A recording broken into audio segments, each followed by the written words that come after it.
You're watching MNN, the Men's Channel. The U.S. Supreme Court has issued its non-ruling on the state of abortion in Texas. We want to know where you stand. Are you pro-choice? Pro-life? Or are you as pro-confused as we are? Especially when you watch the president weigh in on the affairs of Texas. Next on Midday. Good afternoon and welcome to Midday, the show where we approach hot topic issues in black and white. Now, if the issue of abortion is one that triggers you, please understand that this channel never holds back from these type of issues or subjects in a race for political correctness. We simply won't do it, so don't expect it of us. And now to our topic of today. In America, there are those who lay solidly in the camp of the pro-choice movement. That number today is smaller than it used to be and nearly matches the changing climate and those who are in the pro-life camp. Now, this is evident of the ever-decreasing abortion rate in America over the last decade. Now, as a matter of record, I exist in neither group, so don't expect me. And I would have to say that I am a firm participant in the bro-confused camp. But I'm sure you have heard the arguments on both sides of this issue. There are those who point out, and rightfully so, that the abortion industry is not as much about a woman's choice as much as it is profiting from that choice. Now, the facts on the profit side of this nearly 1,000-clinic chain are not advertised daily on your local news as much as the women who march around with placards saying, "Keep your laws off my body." But they are nonetheless relevant.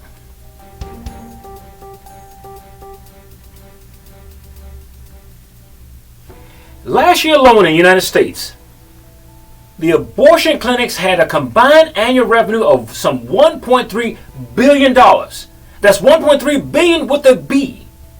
That is almost 3 times the money that it takes to run the entire Commonwealth of Dominica on an annual basis. The current cost for an abortion in the first trimester of pregnancy in the United States is between $300 and $800. That cost translates for a medication abortion from between $300 and $1,500 for a procedure abortion.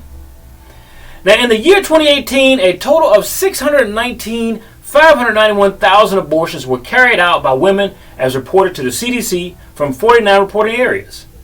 But the sheer number of abortions for the pro-life side of the fight gets their ear.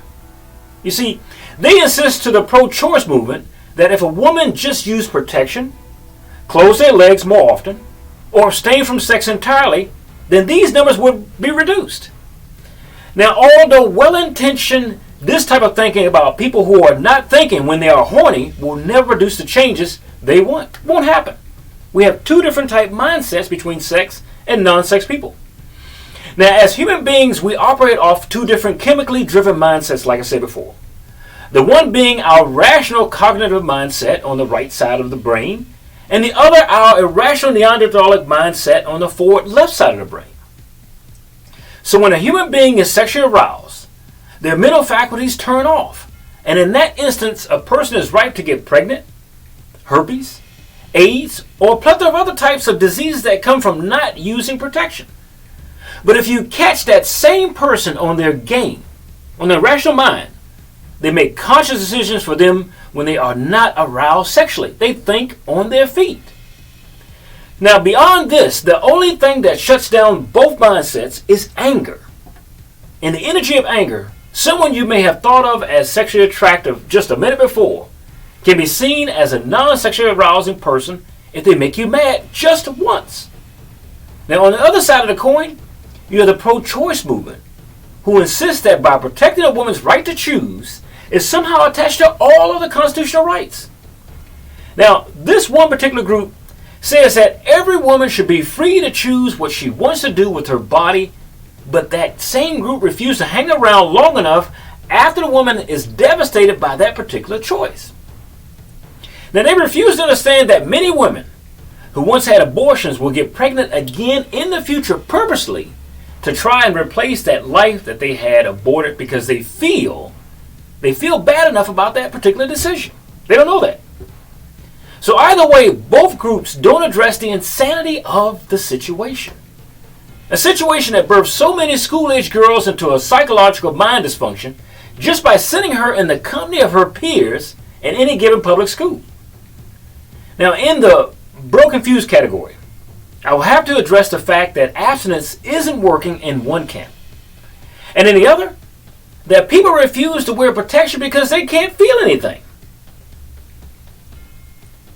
I would not have to address the fact that some women don't take the pill regularly because it makes them sick, or that some others prefer to get pregnant, or the fact that a percentage of ladies feel a kinky wrist is what adds to the spice of having sex without protection.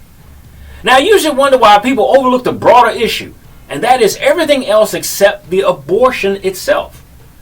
What about the fact that some of these women hated the men they got pregnant by bad enough to get the abortion? What about the fact that some of these women hated on themselves even more than they did the man that made them pregnant, and that is why they had the abortion? And what about this one? Finally, what about the fact that some of these women who got pregnant disliked having the children or felt that the child would interfere with their careers, and so that is the reason why they got the abortion? 3 different reasons. The insanity of it. Now, either way, all 3 examples I just named for you were based upon hate. Not love, hate. Now, I always used to say that sex is the only exercise in America that 2 people go into one room and come out with 3 people instead. It's the only exercise. So if that woman who went into that room hated herself, hated the man she got pregnant by, with enough not to have a long-term relationship with, and hated having the baby, then that, my friends, is a 3-way hatred. A 3-way hatred. Totally based off of hatred. Has nothing to do with a baby or abortion. You see, in America, the majority of abortions are not for the life of the mother because of incest or rape, as the Supreme Court measure was argued over initially. No, the vast majority, over 80%, are those persons who exercise a choice that they did not prior to entering that one room in which 3 emerged. And here are the actual facts on abortion that you might not have known in order that you can now make a more informed decision about people telling you what to do in a left or right camp. Now, these facts come from the Goodmarker Institute that 18% of pregnancies, excluding miscarriages in 2017, ended in abortion. Now, approximately 862,320 abortions were performed in 2017, which was down from 7% from 926,000 in 2014. The abortion rate in 2017 was 13.5 abortions per 1,000 women aged 15 years to 44, down 8% from 14.6 per 1,000 in 2014. Now, this is the lowest rate ever observed in the United States in 1973, in which the year abortion became legal. Back then, the rate was 16.3. So, who has abortions? At 2014 abortion rates, about 1 in 4, or 24% of women, will have an abortion by age 45. More than half of all U.S. abortion patients in 2014 were in their 20s. Patients aged 20 to 24 obtained 34% of all abortions, and patients aged 25 to 29% attained 27% of those abortions. Adolescents made up 12% of abortions in 2014. Those 18 to 19 accounted for 8% of abortions.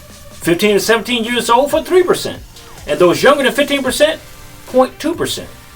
White patients accounted for 39% of abortions, and black patients for 28%. Hispanics, 25%, and other races and ethnicities, 9.5%. So, if you take a deeper look into the abortion industry, the fact that it's $1 billion strong in profit, the fact that the majority of births versus abortions. Take a more informed decision next time, whether you're in a pro-life camp, the pro-choice camp, or the bro I'm so confused camp. For midday, as we warm back up, enjoy your day, and we hope to see you again soon.